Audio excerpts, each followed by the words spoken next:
Most people don't really fail in crypto because of a lack of intelligence. They fail because they overestimate how fast money should be made. Fast money, of course, it's completely intoxicating, but it's rarely durable. The markets didn't pause for anyone. We saw one of the largest liquidation events in history, wiping out tens of billions of dollars in leverage positions in a very short period of time. That combination, extreme volatility followed by uncertainty, is usually where the biggest mistakes are made. It's been over 4 months since I last uploaded a video here. That's the longest break I've had since starting this channel.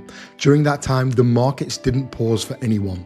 We saw one of the largest liquidation events in history, wiping out tens of billions of dollars in leverage positions in a very short period of time. Before that, Bitcoin, equities, and even gold were pushing to new all-time highs. And now, as we're filming this, we're in a pullback where sentiments feel confused, fragmented, and emotional. That combination, extreme volatility followed by uncertainty, is usually where the biggest mistakes are made. So in this video, I want to walk you through what has actually been happening, why I think it happened, and how personally I'm thinking about positioning mentally and structurally when the markets are looking like this. This isn't a prediction video, it's a perspective video. As always, sit back, relax, and get ready for the video. Before we go any further, I want to be clear.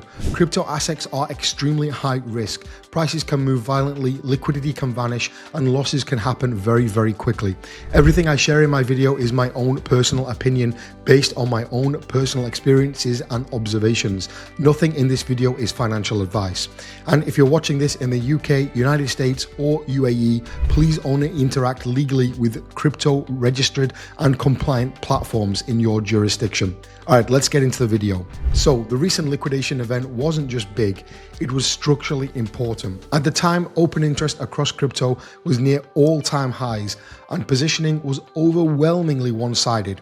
Most of the leverage in the system was long, meaning the market was fragile by design. When you have that kind of imbalance, the market doesn't need a major catastrophe to unwind. It just needs a little bit of volatility.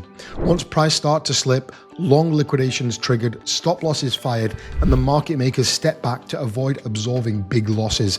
That withdrawal liquidity is really what caused the cascade, not panic selling from retail. Honestly, there aren't that many retail in the market right now. That distraction matters because it tells you that this wasn't about fear, it was about structure.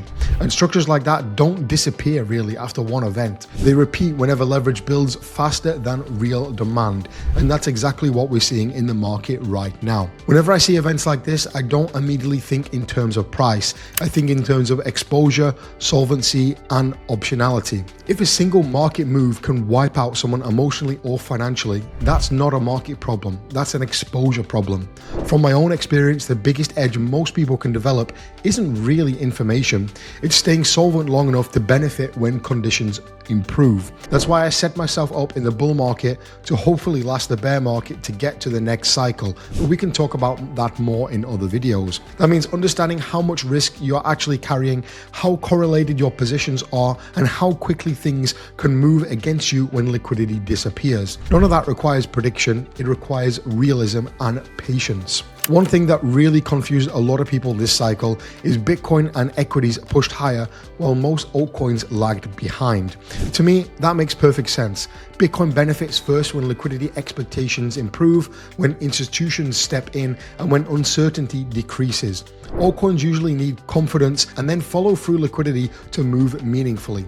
At the time Bitcoin broke higher, we also had the first rate cut of the cycle, equity indices making new all-time highs, and significant ETF inflows to many crypto products. That combination really supports Bitcoin and gives it a good solid foundation. Altcoins, on the other hand, are far more sensitive to that kind of risk appetite. When liquidity is selective, it doesn't spread evenly. That's not bullish or bearish.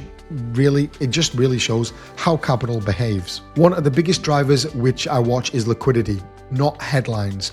Rate cuts matter because they change the cost of capital and the willingness to take risk.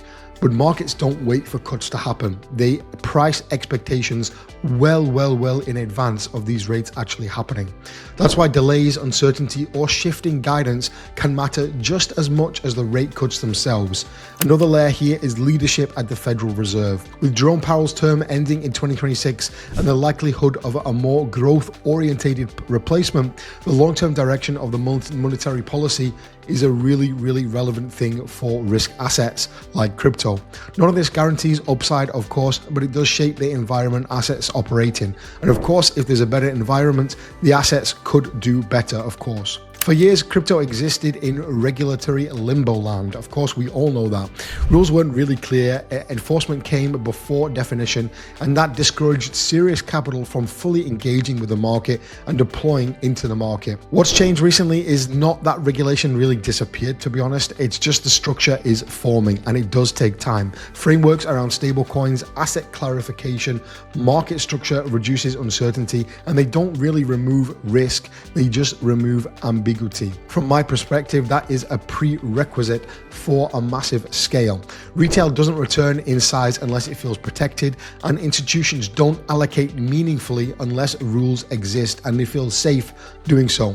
This doesn't start a bull market, but it allows one to last longer when one does in fact come, which we are of course all waiting for, me included.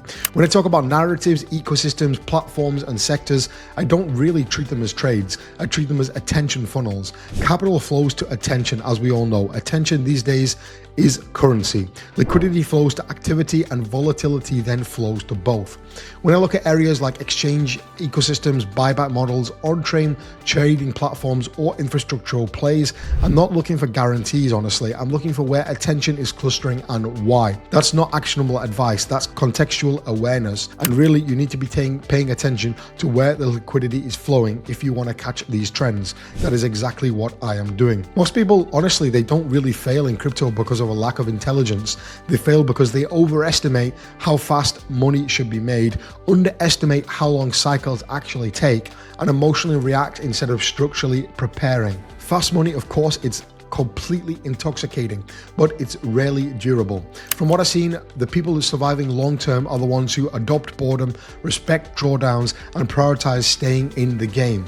That mindset matters more than any single indicator or thesis. Honestly, I don't know when easy mode in crypto will fully return. I don't know how long this phase lasts. What I do know is cycles reward patience and preparation way more than prediction. If you can stay solvent, stay patient, and stay grounded, you give yourself something most people lose early on, which is time. If you're patient, you wait, you have the right time, you invest in legally compliant and good assets, that is basically the way which I have done in the past few years. That's pretty much it for this video, guys. I hope you did enjoy it. I am very, very excited to be posting videos once again on this channel. If you've been here for a while, I really do appreciate you. Subscribe down below. Drop a like if you're happy to see the content coming back on the channel. And of course, guys, I'll catch you in the next one.